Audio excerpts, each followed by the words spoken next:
నిరుద్యోగులు ఎవరైతే ఉన్నారో, స్టూడెంట్స్ ఎవరైతే ఉన్నారో, అంటే రీసెంట్గా గ్రాడ్యుయేషన్ లేదా రీసెంట్గా చదువు కంప్లీట్ అయిన వాళ్ళు ఎవరైతే ఉన్నారో వాళ్ళందరికీ ఓన్గా బిజినెస్ చేసుకోవడానికి, అంటే మీకు మీరే సెల్ఫ్ ఎంప్లాయ్మెంట్ క్రియేట్ చేసుకోవడానికి తెలంగాణ గవర్నమెంట్ అఫీషియల్గా రాజీవ్ యువ వికాసం అని చెప్పి ఒక స్కీమ్ అయితే అఫీషియల్గా లాంచ్ చేసింది. ఈ స్కీమ్లో మీకు అప్ టు 4 lakhs వరకు మీకు లోన్స్ అయితే అవైలబుల్గా ఉంటాయి. అండ్ ఇవన్నీ కూడా కంప్లీట్లీ మీకు సబ్సిడీ లోన్స్ కాబట్టి కంప్లీట్గా మీకు ఒక 80% లోన్స్ అనేవి మీకు సబ్సిడీ అయితే ఉంటాయి. జస్ట్ మీకు 20% మాత్రమే మీరు పే చేయాల్సి ఉంటుంది. వీటిని 3 గ్రూపులుగా డివైడ్ చేసి మరీ లోన్స్ ప్రొవైడ్ చేస్తారంట. గ్రూప్ 1లో చూసుకుంటే అప్ టు 1 lakh వరకు లోన్స్ ప్రొవైడ్ చేస్తారంట.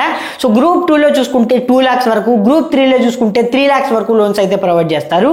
సో వీటిపైన సబ్సిడీ చూసుకుంటే ఆల్మోస్ట్ ఆల్ 80% వరకు మీకు సబ్సిడీ అయితే వస్తుంది. అంటే మీరు 1 lakh లోన్ తీసుకుంటే దానిలో 80% సబ్సిడీ అనేది మీ తరపు నుంచి గవర్నమెంట్ అయితే భరిస్తుంది. రిమైనింగ్ 20,000 మాత్రమే మీరు పే చేయాల్సి ఉంటుంది. ఇలా గ్రూప్ 2లో 2 lakhs తీసుకుంటే మీకు 70% సబ్సిడీ అయితే ఉంటుంది. రిమైనింగ్ 30,000 మాత్రమే మీరు పే చేయాల్సి ఉంటుంది. సింపుల్ గా మన భాషలో మాట్లాడుకుంటే మీకు ఒక 1 lakh లోన్ వస్తే దానిలో 80% సబ్సిడీ అనేది గవర్నమెంట్ ఇస్తుంది. రిమైనింగ్ 20,000 మీరు ఇన్స్టాంట్ గా పే చేయాల్సి ఉంటుంది.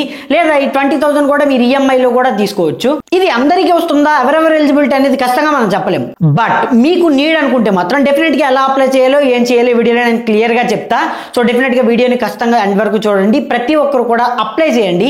సో వన్స్ మీరు ఈ లోన్ కి అప్లై చేసుకుంటే జూన్ 2వ తారీఖున అఫీషియల్ గా దీనికి ఎవరెవరు ఎలిజిబిలిటీ, ఎవరికి వచ్చింది అనేది వీళ్ళు పబ్లిక్ లోనే డేటా అనేది అఫీషియల్ గా రిలీజ్ చేస్తామని చెప్తున్నారు. దానికంటే ముందు ఎలిజిబిలిటీ క్రైటీరియా ఒకసారి మనం చూసుకుంటే SC and ఎస్టీస్ and BCs and minority communities వాళ్ళకి మాత్రమే ఈ లోన్స్ అనేవి ప్రొవైడ్ చేస్తున్నారు. And also permanent Telangana resident అయ్యి ఉండాలి. అండ్ దాంతో పాటు కంప్లీట్లీ మీరు అన్ఎంప్లాయిడ్ అయ్యి ఉండాలి. సో ఇవన్నీ ఖచ్చితంగా మీకు రిక్వైర్మెంట్స్ ఉంటే మాత్రం డెఫినెట్ గా మీరు లోన్స్ కి ఇన్స్టాంట్ గా వెళ్ళి అప్లై చేసుకోండి. సో ఇప్పుడు ఈ సబ్సిడీ లోన్స్ కి ఎలా అప్లై చేయాలో తెలుసుకుందామా. ముందుగా tgobmms.cg.gov.in అనే వెబ్సైట్ ని ఓపెన్ చేసుకోవాలి. ఈ వెబ్సైట్ యొక్క లింక్ ని మీకు వీడియో డిస్క్రిప్షన్ లో ఇస్తాను. ఇందులో మనకి 2 ఆప్షన్స్ ఉంటాయి, మెయిన్ వెబ్సైట్ మరియు రాజీవ్ యువ వికాసం స్కీమ్ కి సంబంధించిన రిజిస్ట్రేషన్ అని. దానిపై క్లిక్ చేస్తే మళ్ళీ అప్లికేషన్ ఫామ్ అనేది ఓపెన్ అవుతుంది. ఇందులో క్యాస్ట్ వైజ్ గా కార్పొరేషన్స్ అయితే అవైలబుల్ లో ఉన్నాయి. సో మీరు ఏ క్యాస్ట్ కి అయితే చెందిన వారో దానికి సంబంధించిన కార్పొరేషన్ రిజిస్ట్రేషన్ లింక్ ని ఓపెన్ చేసుకోవాలి. ఆ లింక్ పై క్లిక్ చేశాక రిజిస్ట్రేషన్ పేజ్ ఓపెన్ అవుతుంది. ఇందులో ముందుగా అప్లికెంట్ యొక్క నేమ్ ని ఆధార్ లో ఉన్న విధంగా ఎంటర్ చేయాలి. తర్వాత ఆధార్ నంబర్ ని కూడా ఎంటర్ చేయాలి. అప్పుడు మీ రేషన్ కార్డ్ ఆటోమేటిక్ గా ఫెచ్ అవుతుంది. తర్వాత బెనిఫిషియరీ టైప్ లో ఇండివిజువల్ అని సెలెక్ట్ చేసుకుని ఫైనాన్షియల్ అసిస్టెంట్స్ మనకి bank linked scheme and non linked schemes అని 2 ఉంటాయి. సో ఎస్సీ ఎస్టీ వారికి మాత్రమే నాన్ లింక్డ్ స్కీమ్స్ చూపిస్తాయి, మిగతా వారికి బ్యాంక్ లింక్డ్ స్కీమ్స్ చూపిస్తాయి. తర్వాత ఇక్కడ మనకు కనిపించే సెక్టార్స్ లో మీకు ఏ సెక్టార్ లో లోన్ తీసుకోవాలనుకుంటున్నారో ఆ సెక్టార్ ని సెలెక్ట్ చేసుకోవాలి. సో ఈ సెక్టార్స్ గురించి మరియు స్కీమ్స్ గురించి నేను నెక్స్ట్ వీడియోలో క్లియర్ గా డీటెయిల్ గా చెప్తాను. సో ఈ వీడియోలో మనకు అంత టైం లేదు కాబట్టి అప్లికేషన్ ఎలా చేయాలో మాత్రమే చెప్తాను. సో సెక్టార్ ని సెలెక్ట్ చేసుకున్న తర్వాత స్కీమ్ ని కూడా సెలెక్ట్ చేసుకోవాలి. ఏ యూనిట్ కి అయితే పెట్టుకుంటున్నారో ఆ యూనిట్ ని సెలెక్ట్ చేసుకుని గో మీద క్లిక్ చేస్తే మళ్ళీ నెక్స్ట్ పేజ్ ఓపెన్ అవుతుంది. ఇందులో మీ డిస్టిక్, మండల్, విలేజ్ ని సెలెక్ట్ చేసుకోవాలి.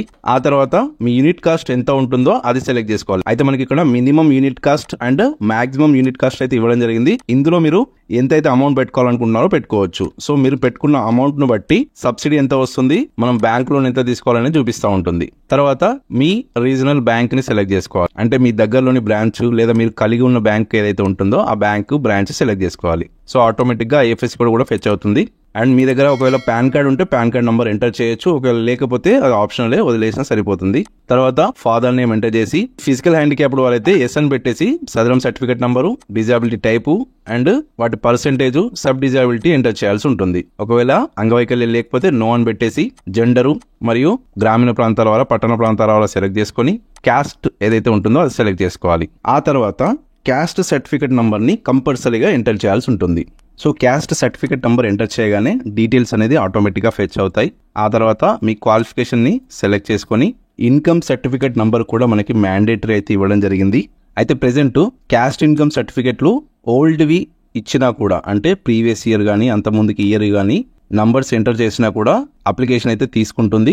సో ఇన్కమ్ డీటెయిల్స్ ఫెచ్ అయ్యాక ఇక్కడ డేట్ ఆఫ్ బర్త్ కూడా సెలెక్ట్ చేసుకోవాలి. తర్వాత అప్లికెంట్ యొక్క మొబైల్ నంబర్ ని కూడా ఎంటర్ చేసి వారి వృత్తిని సెలెక్ట్ చేసుకోవాలి. ఒకవేళ మీ వృత్తి ఇందులో ఏది లేకపోతే అదర్స్ అని పెట్టుకుంటే సరిపోతుంది. ఆ తర్వాత మీ ఇంటి నంబర్ ఎంటర్ చేసి, ఒకవేళ అడ్రస్ ఫెచ్ కాకపోతే అడ్రస్ కూడా ఎంటర్ చేసి ఒక పాస్పోర్ట్ సైజ్ ఫోటోని 50 to 500 KB లోపల జేపీజీ ఫార్మాట్ లో స్కాన్ చేసి అప్లోడ్ చేయాలి. ఒకవేళ పాన్ కార్డ్ ఉంటే పాన్ కార్డ్ కూడా స్కాన్ చేసి అప్లోడ్ చేయొచ్చు. తర్వాత ఇక డిక్లరేషన్ మీద టిక్ పెట్టేసి ప్రీవ్యూ మీద క్లిక్ చేస్తే మీరు ఎంటర్ చేసిన డీటెయిల్స్ అన్ని చూపిస్తాయి. సో డీటెయిల్స్ అన్ని పర్ఫెక్ట్ గా ఉన్నాయి అనుకుంటే సబ్మిట్ చేసేస్తే మీకు ఒక రిజిస్ట్రేషన్ నంబర్ అనేది జనరేట్ అవుతుంది. దానిపై క్లిక్ చేస్తే మీకు అప్లికేషన్ పేజ్ అనేది డౌన్లోడ్ అవుతుంది. సో ఈ పేజ్ ని మీరు ప్రింట్ తీసుకొని పెట్టుకుంటే సరిపోతుంది. ఒకవేళ మీరు లాస్ట్ 5 years లో ఏదైనా కార్పొరేషన్ లోన్ కి అప్లికేషన్ చేసుకుని ఉంటే మీరు ఆల్రెడీ అప్లై చేసుకున్నట్టు మీకు ఒక రిజిస్ట్రేషన్ నంబర్ చూపిస్తూ ఉంటుంది. అలాంటి వారు కేవలం తమ రిజిస్ట్రేషన్ నంబర్ తో అప్లికేషన్ ని అప్డేట్ చేసుకుంటే సరిపోతుంది. సో ఈ అప్లికేషన్ అప్డేట్ ఎలా చేసుకోవాలనేది నేను నెక్స్ట్ వీడియోలో క్లియర్ గా చెప్తాను.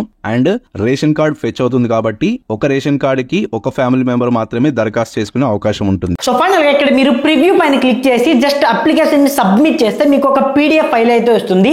సింపుల్ గా దాన్ని డౌన్లోడ్ చేసి పెట్టుకుని జస్ట్ మీ గ్యాలరీలో లేదంటే మీ మొబైల్లో అలానే ఉంచుకోండి. ఒకవేళ మీరు నిజంగా ఈ స్కీమ్ కి ఎలిజిబిలిటీ అయితే ఖచ్చితంగా మీకు ఒక నోటిఫికేషన్ కానీ లేదంటే ఒక ఇంటిమేషన్ లేదంటే ఒక కాల్ సో ఖచ్చితంగా ఏదో ఒకటి వస్తుంది. డెఫినెట్ గా 2025 లో మనకి అందరికీ గవర్నమెంట్ జాబ్స్ డెఫినెట్ గా రావాలంటే మాత్రం అది పాసిబుల్ అయితే కాదు.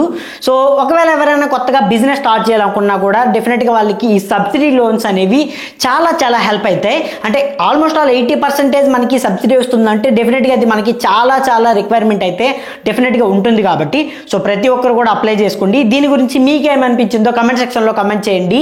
And interesting tech and gadget and informative videos కోసం మన ఛానల్ ని సబ్స్క్రైబ్ చేయండి. Thanks for watching. Bye now.